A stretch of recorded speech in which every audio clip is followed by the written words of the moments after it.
जय श्री झूलेलाल। सिंधी समाचार राजस्थान में तव्हां सभिनि जो स्वागत आहे।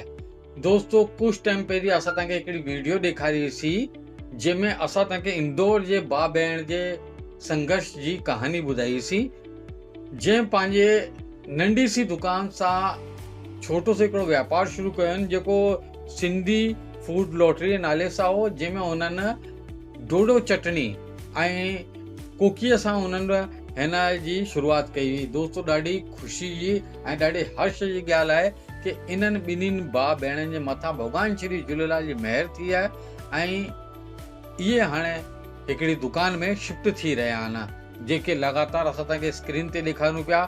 हिननि जी थोरी सी एड्रेस माना लोकेशन भी चेंज थी वई आहे ऐं इन अंदरि लगातार इहे हिननि जे स्क्रीन ते नंबर बि हलनि पिया। त दोस्तों, चवंदा आहिनि न कि महिनत करण वारा सदाईं जीवन में अॻियां वधंदा आहिनि। त इन्हनि ॿिन्हिनि भाउ भेणनि पंहिंजे जीवन जे अंदरि हिकु त उमिरि ॾाढी घटि ऐं महिनत एतिरी वधीक त इन्हनि करे ॾेखारियो दुनिया खे कि हिकु छोटी सी रेड़ी खां पंहिंजो कार्य शुरू करे अॼु दुकान ताणी पहुता आहिनि ऐं भॻवान श्री झूलेलाल जे आशीर्वाद सां इहे सदाईं अॻियां वधंदा रहनि। इहा सॼे ई सिंधी समाज लाइ करे हिकिड़े ॾाढे वॾे हर्ष जी ॻाल्हि आहे, ॾाढी ख़ुशी जी ॻाल्हि आहे ऐं अॼुकल्ह जी युवा पीढ़ी खे हिननि खे ॾिसी करे कुझु सिखणो घुरिजे कि को बि कमु नंढो वॾो कान थींदो आहे ऐं ख़ासि करे इन्हनि पंहिंजी सिंधी संस्कृति ऐं सिंधी जेको फूड आहे न उन्हनि खे जीअरो रखियो आहे। ऐं तंहिंजे अलावा तव्हांखे ॿुधाए लाहियूं कि हिन डिशनि सां गॾु जेको ढोढो चटणी थियो, कोकी थी, चांहि थी, पापड़ थियो, इत्यादि थियो, इन सां गॾु हिननि हिकिड़ो ॿियो नाश्तो ॿियो इंक्लूड कयो आहे, सुबुह जो दाल पकवान। त उन जा बि असां तव्हांखे वीडियो ॾेखारे पियो। ॾाढो ई टेस्टी, ॾाढो ई लज़ीज़ दार आहे। त असां इन्हनि ॿिन्हिनि भाउ भेणनि खे दिलि सां शुभकामनाऊं था ॾियूं, नए दुकान जी वाधायूं था ॾियूं ऐं जेका बि इंदौर जा वासी आहिनि या आसे पासे जा जेका अन्य माण्हू जेका हिननि जे एरिया जे टच में था अचनि, त असां चवंदासीं कि इहे लोकेशन असां तव्हांखे बार बार ॾेखारियूं पिया, तव्हां हुते वञिजो ऐं सिंधी फूड जो तव्हां पूरो मतिलबु सिंधी नाश्ते जो पूरो आनंद वठंदा। जय श्री झूलेलाल, सतनाम साखी। Hey everyone, welcome to Sindhi Food Lottery guys. This is Sonam and Rohit. So guys, here is a good news. बहुत biggest बड़ी news. खुशखबरी, Yes.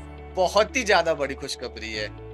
तो हम आपको पहले तो ये बता दें कि अब हम अपग्रेड हो रहे हैं। सिंधी फूड लॉटरी एक शॉप की तरफ जा रहा है। जो हमारा स्टॉल लगता था लेंटन स्क्वायर पर, जैसा कि आप सभी जानते हैं, अब कल से हम आपको एक अनदर लोकेशन पर मिलेंगे जो कि है न्यू पलासिया पर। पूरी लोकेशन रोहित बताइए आप। न्यू पलाशिया में जो अपना स्वीट्स है, फेमस स्वीट्स है, सामने मांगीलाल दूध वाले हैं जो बहुत ही फेमस दूध सेल करते हैं इंदौर में, उसी रो में हमारी जो शॉप है वो ओपन हो रही है। पूरी लोकेशन आपको बोर्ड दिख जाएगा, स्टैंडी हमारी दिख जाएगी, ऐसे एरो गली में है अंदर। और न्यू पलासिया यहीं पर जंजीरवाला स्क्वायर के थोड़ा सा आगे, वहां पर हम आपको मिलेंगे और विथ मोर वैरायटीज। और कल से हम एक और वैरायटी एड ऑन कर रहे हैं, तो आप जरूर आइए उसको टेस्ट करने। वो डिश कैसी है, क्या है, वो कल ही पता चलेगा। सिंधी फूड में एक और फूड की लॉटरी खुलने वाली है, वो लॉटरी आप भी आइए और लीजिए। काफी हमें खुशी हुई कि आपने हमें इतना प्यार दिया स्टॉल में, तो वही सेम उत्साह के साथ हम अपनी एनर्जी लगा के दूसरी शॉप ओपन कर रहे हैं। और ये हमारी जो आज हमारा जो एक्साइटमेंट है, ये कुछ महीने 3-4 महीने पहले था जब हमने स्टॉल ओपन किया था। अब हम शॉप ओपन कर रहे हैं, तो आप सभी को आना है, जरूर आना है। मिलते हैं सिंधी फूड लॉटरी में एक नई लोकेशन के साथ। Thank you so much.